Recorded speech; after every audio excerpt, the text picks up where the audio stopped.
Mbote bandeko ya solo bongo penza toye lisusu tokotangela bino kaka les saboteurs de l'authenticité oyo totangaki mbala eleki yango lelo toye lisusu mpona kotangela bino lisusu ya solo bongo penza lelo toza na mokanda na biso ya mitano bongo tokotanga na nzela ya liboso les sabotages de notre culture yango nde tokotanga na molongo ya liboso tokokita bongo ntina molongo ya mibale ya solo bongo mpenza bandeko mokanda oyo ekomama na mobu sanza ya mokolo ya misato sanza ya mitano na mobu bongo ya koto yoko tuku libwa kama libwa na tuku mwambe na mwambe ketikaki bendi bambangi kanda wawu wasonama kwa ne mwanda nsemi longi ya kongo ne mavuemba nkosi mu lumbuki ya tatu ngonda ya ntano mvu wa funda dimosi kama vwa lunana yenana kuna bato bayebi ya solo bongo penza minoko oyo ya lopoto oyo bayokaka kotanga to kotanga manaka na minoko ya biso te ezali bongo mokanda oyo ekomama solo bongo penza le 3 mai 1988 ya solo bongo bandeko tokotanga les saboteurs de l'authenticité ndenge babebisa authenticité na biso bozaleli bwa biso bokoko bwa biso boyebi bwa biso ndenge bakolon to mpe bato oyo bamindele ndenge bayaka na mboka na biso bayaka solo bongo mpenza kobebisa bokoko bwa biso yango wana lelo tokotangela bino tokopesa bino bandakisa tokolakisa bino ndenge nini balakisi bino makambo mosusu bongo babombeli bino ya biso to ndenge nini bazalaki bongo solo mpenza kokosa bino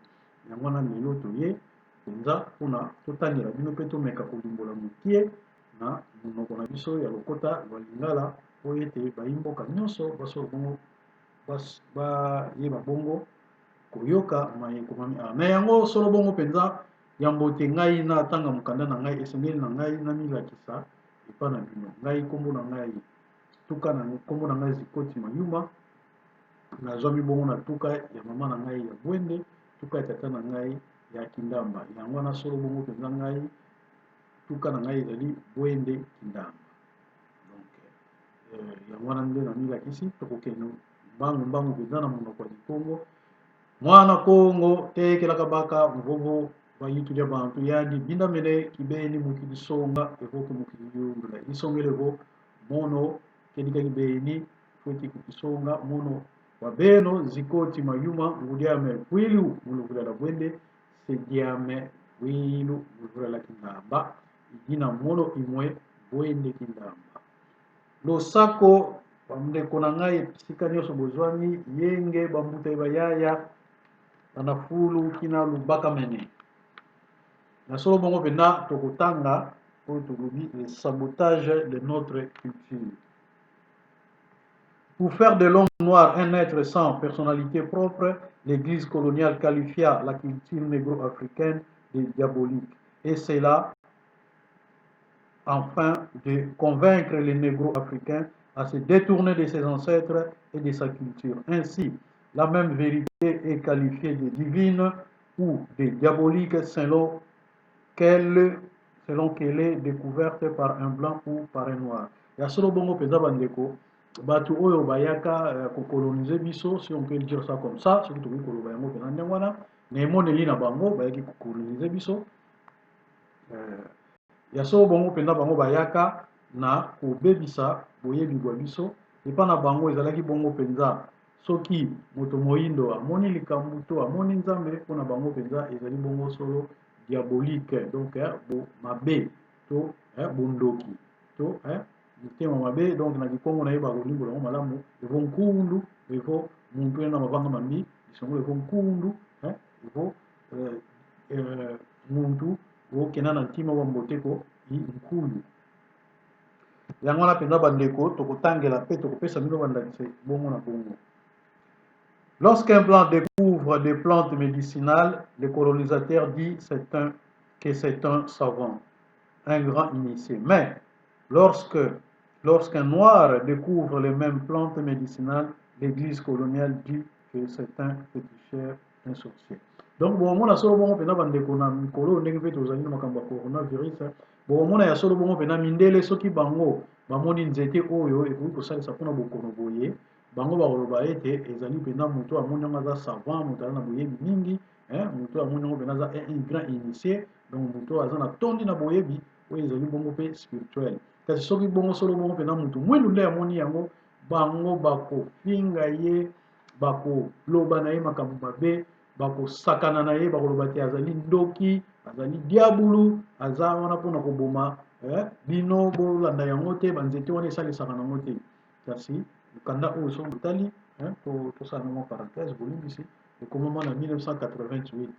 lolongi ya Congo alobelaka biso makambo oyo na va, donc apesela biso makambo oyo biso toyebi yango. Donc ntango biso na bundulu ya Congo ntango ozoya mpo ya kokosa biso nango wana ekosimba te, yango moni ke tosoutenaki mpe moralement epuis na baréseaux sociaux docteur na biso Jérôme Munyangi, epuis tosoutenaki président na biso mwana Congo po nani président Madagascar aza pena mu Congo, donc wana eza maseki te ayebi makambo ya nzete wana. Donc yango moni tosoutenaki bango, donc yango moni makambo oyo tozotanga yango lelo ekomama na 88, mais makambo nango yango tozovivre lelo, yango ntango bomoni nde longi ya Congo nde mwanda nsemi nde makandala alobi ke makambo ya maladi na bino ya coronavirus wana c'est une connerie. Donc ayebaki pourquoi, parce que ayebaki ke ye amelaka nde banzete, ayebi ke maladi nde ezwaki te. Yango omona mpe ke ntango bakendaki kobuka kuna miyibi wana ntango bakendaki kuna bakiri kozwa ata motu moko aza na bokono wana te, parce que biso toyebaki deja ndenge nini tokoki kosalisa bokono wana. Dommage ke bayokelaka nde mwanda nsemi te, ntango ayebisaki bango ke aza na capacité ya kobengana maladi wana na Afrique mobimba. Yango moni nzembo wana ekomamaki Félix Adiapaki na koyeza oyo bamakesa na biso bazali koyemba wana. Lorsqu'un vieillard négro-africain s'incline et baise le sol, l'église coloniale dit que c'est un féticheur, un sorcier. Mais lorsque le pape descend à Kinshasa, s'incline et baise le sol zaïrois, alors on dit de lui que c'est un serviteur de Dieu. Ya solo bongo penza mokanda ekomama na 1988 nayebi ntango atie paragraphe oyo ya solo bongo mpenza akanisaki ntango papa ayaka na Kinshasa na 1985 ezaki mabele bato nyonso papa nzoka papa ayebi tanke initié aye na mboka bapaya bakoko ya bakolo mabele wana bazalaka wana, eza yezu te, bakoko ya bakolo mabele bazalaka wana, esengeli na ye apesa bango losako abenir bango. Yango moni mpe ndenge asalaki geste wana, parce que grand être nyonso tu bazalaka bien initié. Azoye na mboka bino ayebi ke no mboka mpo bayambanga malamu ifuna nasenga permission epai ya bakoko bakolo mabele oyo. Yango moni asali nango bango mpe basalaka bokoko na bango, mpo soki na Vatican okomona eza na esika moko eza na mai babwakaka bambongo wana bazosalela bokoko na bango. Donc soki sikoyo vieillard moko africain asali yango neti longi ya Congo neti makandala nde mwana nsemi ntango azolakisa bato makambo bazobenga ye ndoki diabulu sorcier te. Donc soki balobi yezu alinde bobikisani, soki balobi bokoko na biso bafunike mbango baya ya vitakipe baya ya mafuta balobi oyo te, bango baza bandoki, bango baza badiabulu, kanga ye, boma ye, tia ye moto, aza na valeur te. Donc yango biso bakongo tolobaka buzoba diabu dianga, buzoba ebomaka.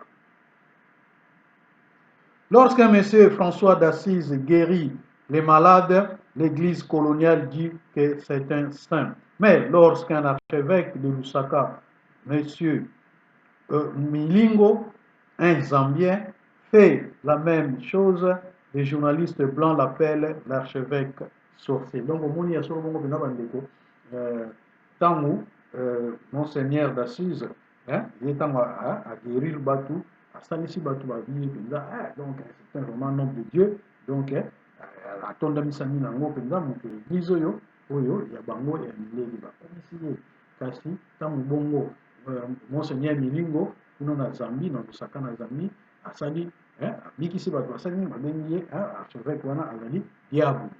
Ozomona deux poids deux mesures, donc ya bango emata ya biso ekita sikoyo banani baza mito ya mabe biso to bango na Yesu tout va beaucoup. Donc, allez-vous, donc vous raisonnez, vous fondez le cerveau, vous comprenez. Si tu as ma casse, il y a autant de mikando, il y a solo beaucoup qui n'a pas tout fondre le cerveau, na bino, pour vous compter na boyebi, pour biso, tu y koli, il y a mon monique, tu y dit, il y a mon autre salle là, quand il y a bango tout ça, là, où il y a biso, fait au long pour, bako qu'on a biso, bakoyo biso. Prêt à quitter ce monde, Jésus donne à manger à ses disciples de la chair humaine et du sang humain. On accepte tout cela et on qualifie Jésus de fils de Dieu, de grand initié. Mais si un vieillard négo-africain ose faire la même chose, alors l'église coloniale dit que c'est un sorcier. Donc, bon, mon ibinomoko, donc, nous avons autant tant Jésus a solo bon na ozo na mokino molimo, hein, pesa ki ba disciples na ye, so ya batu, matila ya batu bamela, tout ça, ba dit ah homme de Dieu, mais ce qui a solo bon penza un vieillard ameki kosala yango parce que bango basalaka yango bakaniba biso kosala yango te yango moni donge kongasali mwa nuance awa soki un vieillard ameki kosala yango bongo bakobenga ye o aza ndoki aza mutu mabe sorcier kanga ye boma ye to epine balati ye mpe pine ozwi koko na yo ayebi na likambo te ozwi bolati ye pine botumie bobumie malédiction de génération en génération je vous assure. Lorsque Moïse manipule l'énergie primordiale et commande la foudre, on dit que c'est un initié. Mais lorsqu'un vieillard négro-africain commande la même foudre, on dit de lui que c'est un sorcier, un féticheur. Il y a seulement bon moment tant Moïse a commandé kake, foudre kake, ali babengi un grand initié motona nzambe bakumisi yawa ti lelo bakumisa relo kwa likamususu. Kasi soki bongo tata muluba amoni ke basali mwana nde mabe atindeli mutu kake abengi ye diable parce que baluba bayebi komaîtrise makambo oyo ya énergie oyo atake bayebi komaîtrise yango donc bayekolaka yango epuis bayebi so akoli aza initie akoyeba komaîtrise yango parce que aza na communication ozomona donc ntango pepe ezali ntango ozomona baétincelle wana oyo ya kaka ezosala donc eza na bato bayebi komaîtrise babiloko wana baénergie primordiale wana bayebi komaîtrise yango bayebi parce que baza na contact na baêtre supérieur oyo basimbaka yango donc biso tobengi simbi kisimbanga lupepe kisimbanga tia donc oyo ezali na mabombani oyo esimbaka puissance oyo esimbaka mabombani ya mopepe donc babengaka yango simbi ya mopepe donc ya moto simbi ya tia donc ndenge wana biso na likongo tobengaka kake mbanganu donc ezali na basimbi oyo bayebi baza na makasi oyo basimbaka mbanganu bango nde sikoyo okota communication na bango omaîtrise bango otalisa bango esalamaka toujours soki osalinga mabe donc soki oza na niongo na nga so nasengi bango so bapermettre ekosimba soki nga naza na niongo na yo nasali yo mabe nasengi yo ekozongela nga ezalaka bongo nyonso miku na nga muntu biloko esika yo na tika oyo nyonso moto alonaka yango mpe abukaka.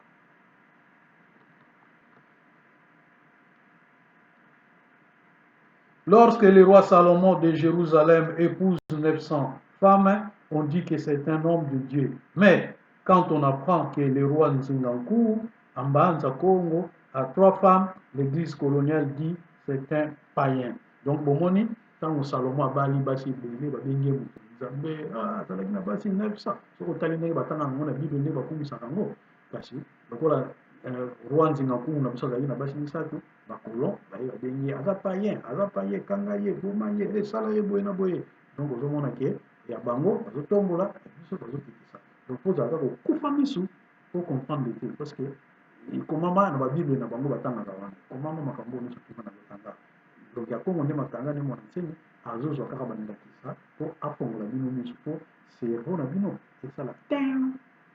ya temuka na mikongo balobaka efongwana po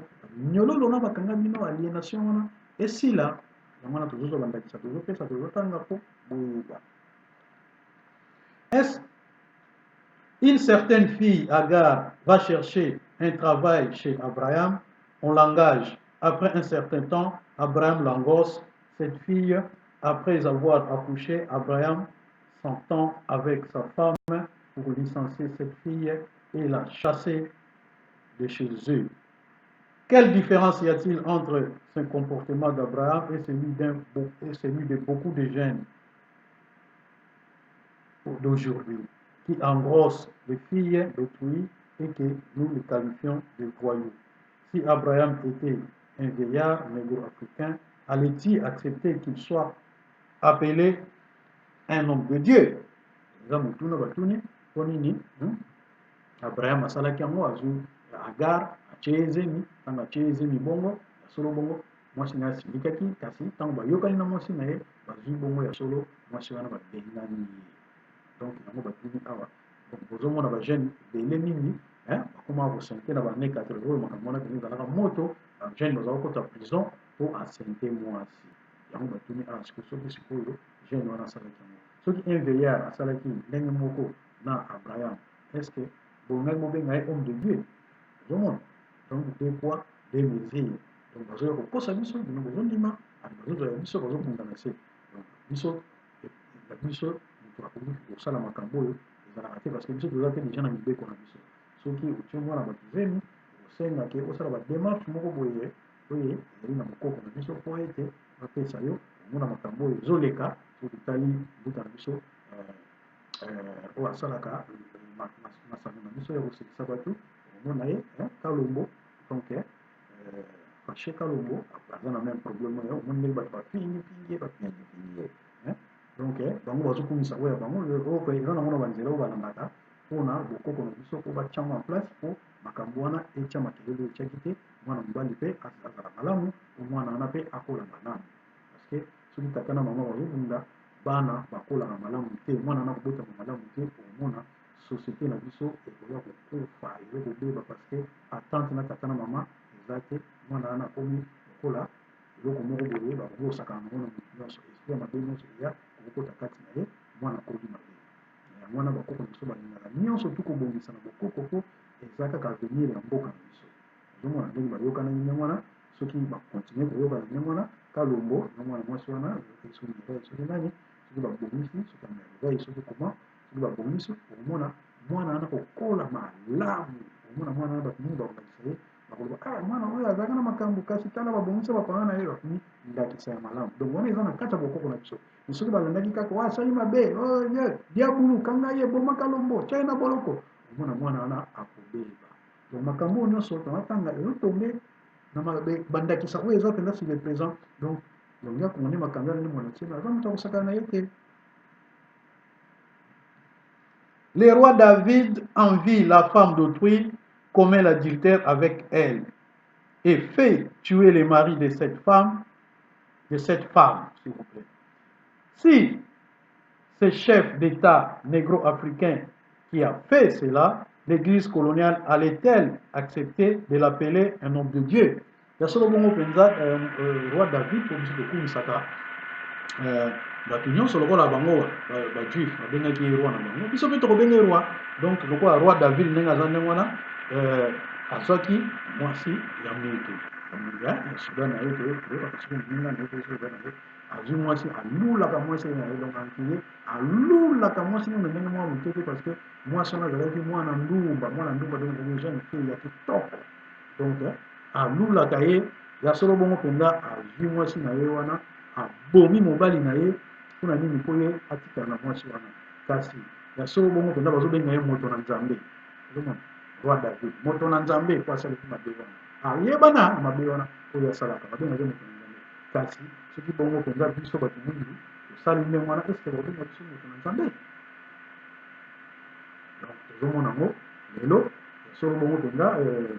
tokosanisa makambo te kasi tokoki kopesa mwa ndakisa moke paster na biso mokuna malgré biso toza bato na wana te mais au moins aza mwana mboka paster mokuna tala makambo azosala lelo azalaki bongo mpenza na nzela mabe kasi alaki kazaka mosusu ye biso tobengana na nkongo mwana nyoka miyungula donc azalaki na elamba mabe donc nyoka soki aza na poso na ye soki achange kosa komaka eloko mosusu donc ndenge mpe paster mokuna asali lelo donc tozosoutenir ye nzela etali bazobongela mabele soki azali te oyo azobundela azongi kaka na nzela mabe azobundela oyo mosusu tona tokumisa ete me lokola alati ndenge mwana nyoko abengi yumbula alongoli poso atala alati poto oyo ya mwana mboka ya solo azobundela mabele toza na nsima na ye pour soutenir moralement et spirituellement. Po alonga bitumbu azobunda parce que ayena mulongo na biso po tobundaka na kongo banda tobundaka bitumbu oyo ya bangunya po bayela biso na mboka spirituel. Donc tobundaka yango liboso spirituellement, tobundaka yango tomisala na biso biso moko tobanda kosala yango biso bayindo, epuis tobundaka ke yali na biso biso moko toyala yango, donc togouverne mboka na biso biso moko.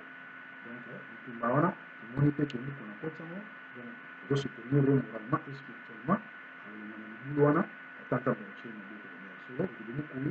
azala na ye bomoi na ye mobimba mpo alonga bitumba wana. Kasi soki azosala yango ya solo bongo mpenza malamu, soki azosala yango na ndenge ya biso saluka yango biso bakongo tolobaka na se mpona azomoka makambo mosusu wana bakoko oyo biso tozosenga babatela ye ya kotika ye. Un psaume est un chant, une chanson. Dans beaucoup de ces psaumes, le roi Salomon de Jérusalem ne fait que parler des cuisses des femmes, de leurs jolies poitrines et de ceux qui exaltent la prostitution. On dit que le roi Salomon est un grand homme de Dieu. Quelle différence y a-t-il entre les chansons du roi Salomon et celles de Yulum, Mabiala et de Taboulay qui aiment aussi beaucoup les femmes? Acceptera-t-il qu'on puisse aller chanter dans ton église la chanson qui dit que Ngalula Nipende Yamilangi? C'est pourtant cela que chantait le roi Salomon, et tout cela est écrit dans ce livre que le colonisateur a appris à appeler la Sainte Bible, la parole de Dieu. Ya solo bongo penza bomoni, donc roi Salomon na bapisom so botangi bapisom na bakanti dele ayemba kumisa basi awa omona banzembo mosusu bato balobaka wana bato na nzambe po biso lokola toza bato diabolo bango bakanisaka bango bato na nzambe. Donc bayembaka banzembo eutaka na pisom wana omona balula basi bayembela basi awa suka kosakana te mpona peinture ya Salomon wana. Donc bayembaka yango sikoyo na mokuku mona azoyemba makambo ya Salomon wana mpo ndenge azoyembela basi mona so bavanda basi na bango na basuku bazomela bawiski bapasteur wana boyokaka wana na bato oyo bakenda bazosala babosoto wana bakenda soki na banani mosusu wana, donc oyo tomonaki na mabe bakenda wana, donc bazosala bosoto bayembela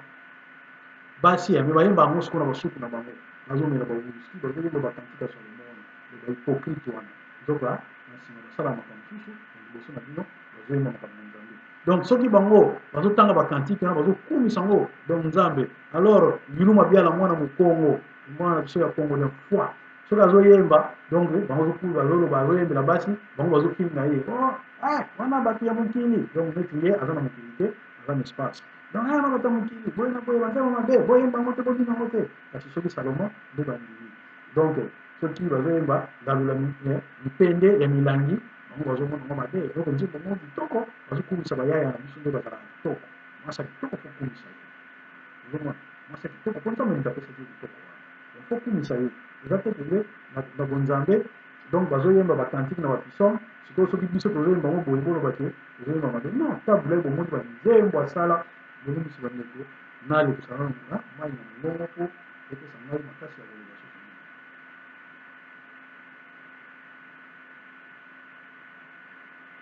mato bomona muta na biso tabule na so moko mpenza ayemba banzembo ya kitoko ayembela basi banzembo kitoko pembeni donc ezali nango normal eza te pembeni na mabe parceke wana ezali biso toyemba ndenge wana tozoyembela basi ngala na nyonso naza badiaboli te omona mpe ve na biso babankobia kofi olomi te ayemba landa ve na ye tabule ayembela basi biso bazosala biso zuwa ezosala ye zuwa mpo ayembela kaka basi, donc omoni mpe sikoyo tosepela masili le cœur mpe akota omoni tosepela mpe eloko aza wana azoyemba mpe biso tozosala biso bachar ye azali so akoti concert na bafrance awa boye na mosusu toyaka mpo tosika babataclan omona concert akoki basi batonda soki oza na mwasi to kokende te oyoka soni basi batonda bakumisa yo mona biso mitema ezovimba tozosepela te ezali nango kaka amusement ezali te litema na motema matondo mingi bampangi ya solo bongo mpenza na suki awa mpona lelo okomona mikanda ekomama mingi, donc omona makambo mosusu ezali awa moto azali kotanga longia kongo mingi nde mwana nsima ezalaka bongo mobutu mobutu azalaki tanga longia kongo mingi yango moni akanga ye te mokolo moko bakangaka ye pendant quelques heures ba 12 heures ou bien 24 heures bakangaka ye na motu na bino bobengaka o moto ase ya mai donc baibu seka baibu wana boyebi soki nani wana bakangaka ye mbala moko lolaka ebeti ekei ti epai ya ngwendu ngwendu waza banga tata na biso wana mokolo authenticité alobi bokangi nani nayoki bokangi ngai moto na ngai ata bitenda moyindo ya motane na mutu oyo tokangi botikela nga tata wana po azalaki kotanga mobutu azalaki kotanga mwana nsemi alingaka ye mingi tata wana mobutu alingaka mwana nsemi mingi soki mobutu azalaka ti lelo lele mwana nsemi akoma delingomba so emata so totonga bandako ya kitoko totonga baekole ya kitoko mpona kotangisa bato kitoko na biso kasi malheur na bato oyo batikali koyeba mwana nsemi to komona moza ye akangi ye mwana ye oyo mwana ne ya lokuta oyo kanamba ye akangi ye donc soso ya mokili ye akangi ye tomoni lisusu sikoyo soki bauti kokanga ye toyebi eza cilo moto na nsima wana bazokomande na nsima wana bazokanga donc ya komande mwana nsemi kasi soki bazwi makasi ya kotanga ye soki bakozokuna volonté makasi bakobongisa bino mboka na biso parce que akome ebele moni makambo ezoleka bapaster oyo bazosala babétise nyonso to bazosala bapaster wana longi ya kongo sa koma nyonso donc soki bolingi boyeba yango eza titre ale amama yeni omoni mobutu badiscours asalaka na mwa bapaster oyo kosokola mama bongo ngai kosokola nga te longi ya kongo atia nyonso na mokanda moko bakoma atiaka titre ale amama yeni mikolo ya soki napusani moke na mokanda oyo lisabilité de l'authenticité nakotangela bino yango ale amama yeni okomona ke makambo ebele ezoleka lelo ngwendu atanga yango yango mona asalaka azosekisa bamama babiloko ya ndenge wana bamusulman parce que atanga longi ya kongo babiloko wana donc tokotangela bino ngo mikolo ya ale ya mama yeni omona bongo makambo oyo ezokoleka lelo ke mwana nsemi esi akoma yango kala mpenza 86 wana okomona ntango bato oyo bazowuta na états-unis bazoya oyo bakotelemisa baparalytique oyo bakosala boye donc longa kongo akomela bango babiloko wana mpo bato kokosa biso oyo paralytique atelemi atamboli azotanga te akosi biso yango moni baeglise wana financé par bamindele omona paster lelo so atomona église lobi akomi na jipo monene ndako kitoko atomi tala ebele église na limete asombi baterrain place ekutaka cher zoka mbongo wana bapesi ye potanga mpo akotisa bino kuna na kati ntango akotisa bino kuna na kati baame na bino babandi koutilize yango babandi kokosa bino ye bazofuta ye mpona azozwa baame na bino wana azopesa yango epai ye baframason bamindele bazokosala yango mosi mileka kongo banasini atelemi bakolinga te yango moni ke bazwile bino mwana ndeke batya wana oyo yabana kokonza bino oyo alingi otelema alalisi epongi donc bazosakana na biso donc bakomisi biso bahémonisme moni biso tolandaka mingi tozali docteur kelele mona yeke ayekolami mpa na ye parce que biso tolina kozala ntango nyonso cultive ayekolanga lobi mona bahémonisme eza lokola biso nomoi na bungu ya kongo tolobaka toza na makesa mayenge makesa oyo basepelaka na bango kaka masanga boki bazosepela ezoso na bato mosusu obengaka makesa madeyedama donc ndenge toza boye lelo na mboka na biso toza na makesa mayenge donc bato bazosepela groupe wana ya gouvernement bazosepela bazozwa bambongo bazolia bazosepela eza na bato mosusu lokola biso lokola badokter kelele lokola balongi ya kongo na nseni lokola bakombata mosusu tozala na bango awa oyo ya solo oyo lokuta te bafinansaka bato kuna na kivu na babene kuna batie balare na bango kuna eutaka uganda ya kobomaka bandeko na biso bango bakota na se ya mai bango te donc bato oyo mpenza ya solo lokola neti baodombo batelemi na mboka baya ya wandiwa ozomona donc bambutaki mbangu awa na bruxelles